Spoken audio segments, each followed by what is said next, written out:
हज़रत अब्दुल्लाह इब्न उमर रदी अल्लाह ताला अन्हु बीमार थे और अनार खाने की ख्वाहिश थी। तो आपकी अहलिया कहती हैं कि अनार खरीद के दिया गया आपको, और जैसे ही अनार आपके पास आया किसी ने दरवाजे पे सदा दे दी।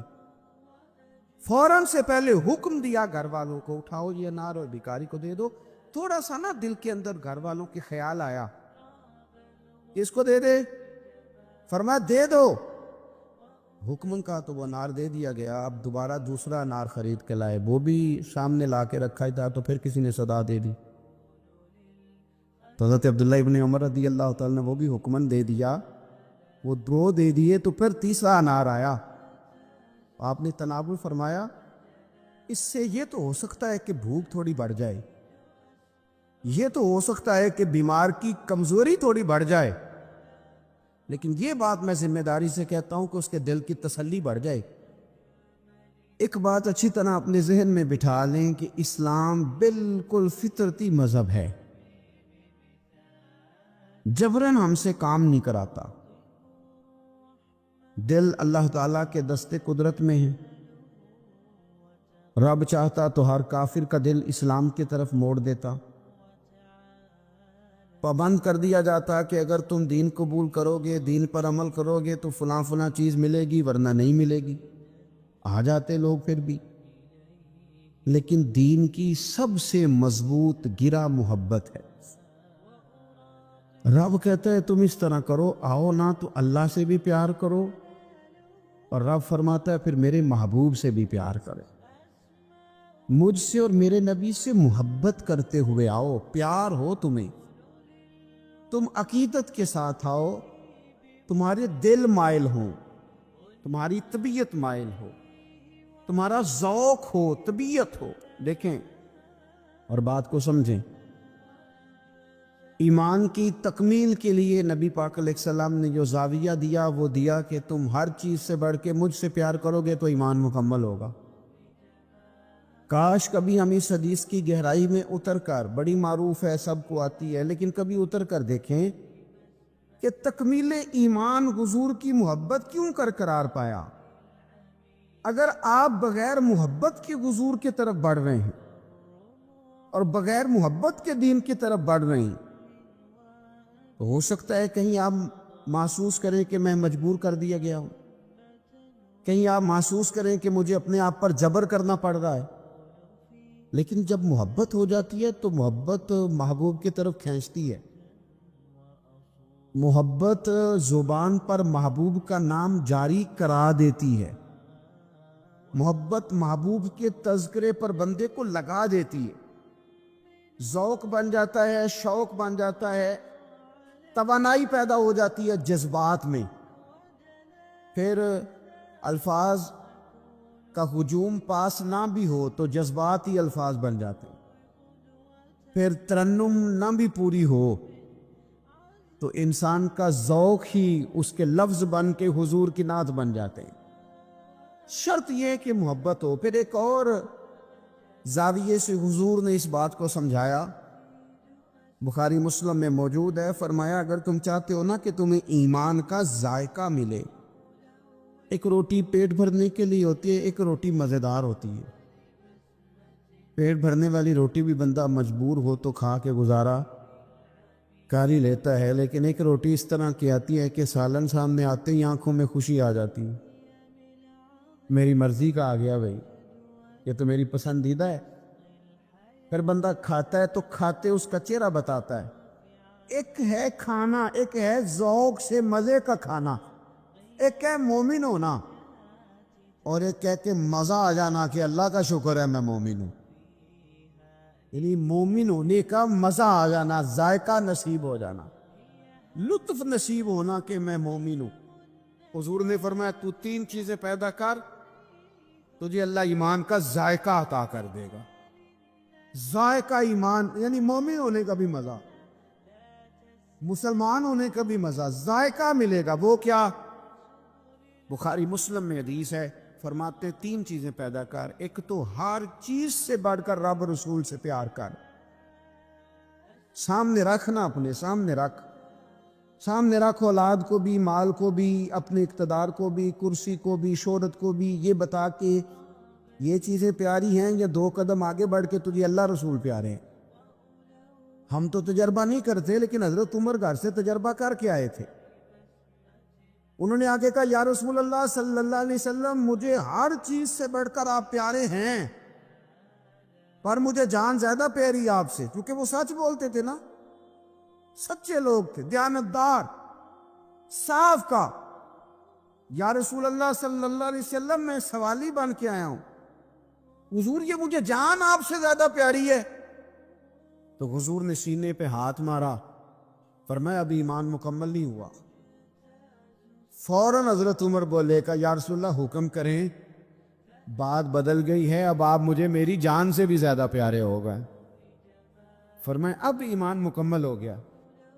एक तो हुजूर ने फरमाया कि हर चीज से बढ़कर रब रसूल से प्यार करो, और दूसरा नबी पाक ने फरमाया जिससे भी प्यार करो अल्लाह रसूल के लिए ही करो। इन्हीं मोहब्बतों का मरकज रब रसूल हो। ये सियासी वाबस्तगियां, मुंह रखने के लिए ताल्लुकात, जरूरत पड़ी तो बंदा काम आ जाएगा, चूंकि मेरी मजबूरी है, चूंकि मुझे जरूरत है, ये बीच में से निकाल दो।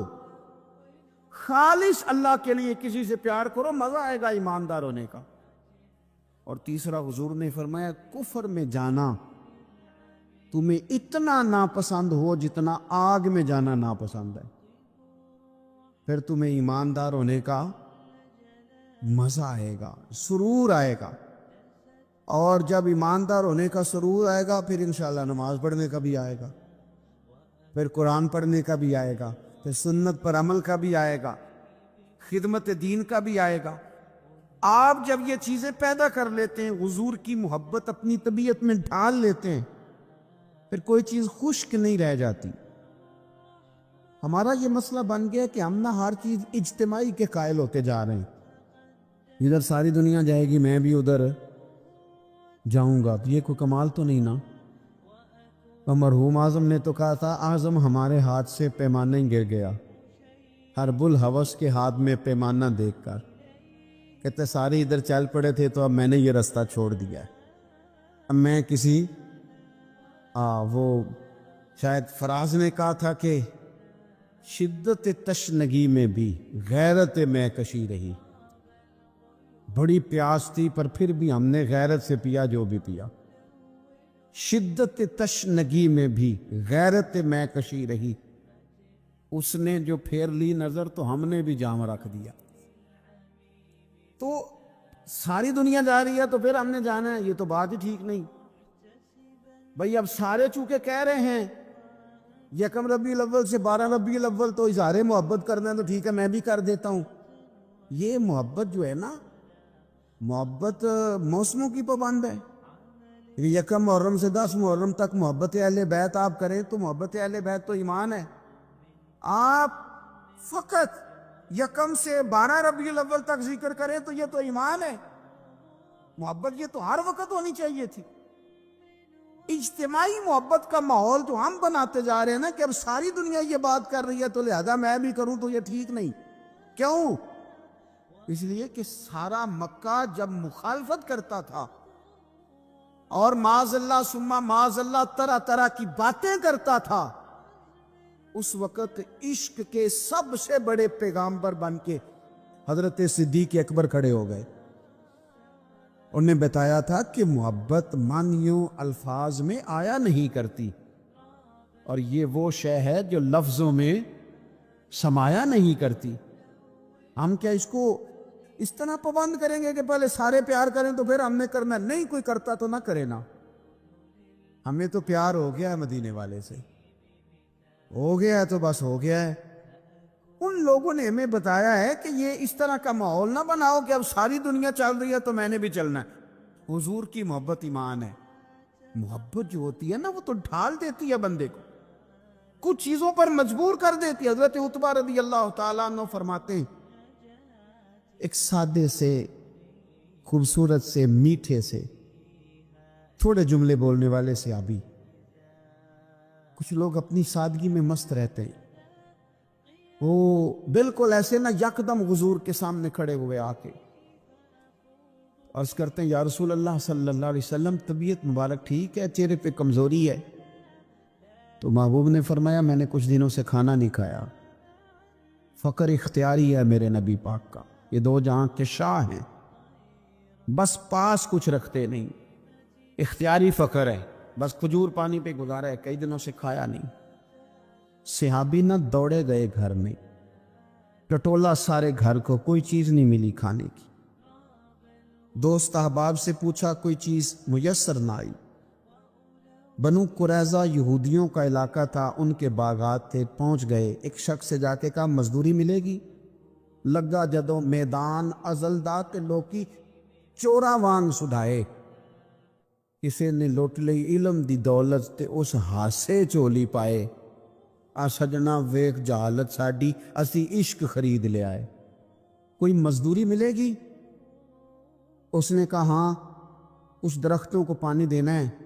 मजदूर आया नहीं, तो पानी भी जरा कुएं में गहरा है, अगर एक डोल पानी का निकालो तो एक डोल के बदले एक खजूर दूंगा। सहाबी ने झोली अपनी फैलाई खजूरें डालने के लिए, एक डोल पानी का निकाल के वहां रखते, एक खजूर झोली में डालते, एक डोल निकाल के रखते, एक खजूर झोली में डालते। जब झोली पूरी भर गई खजूरों से तो खुशी खुशी हंसते मुस्कुराते। तोहफे में जज्बा होना चाहिए, तोहफे की कीमत उसका जज्बा होता है। आप महंगा तोहफा लेके आए और हैं आप सियासतदान, निकलवाना आपने कोई काम है, तो वो तो सियासी रिश्वत है, वो तोहफा थोड़ी है। तोहफे का भी कभी वजन होता है, तोहफे की भी कभी कीमत होती है, तोहफे के भी जो तो खुलूस होता है। झोली भरी हुई खजूरों की लाके मुस्तफा करीम की बारगाह में पेश की, हाथों पे छाले, वजूद पर बज़ाहर मिट्टी लगी हुई, ला के वो सारा कुछ हुजूर की बारगाह में पेश किया। करीम महबूब ने खजूर उठाई, उठा के खाई, और खाते ही आंखों में आंसू आए। फरमाया, तुझे किसने मजबूर किया था ये काम करने को? किसने मजबूर किया? तो नहीं, कुछ लोग सादे होते हैं, उन्हें ज्यादा बातें नहीं आती, वो लफ्जों के हेर फेर में काबू नहीं कर सकते, लेकिन उनकी अकीदत बड़ी पक्की होती है, उनकी बातें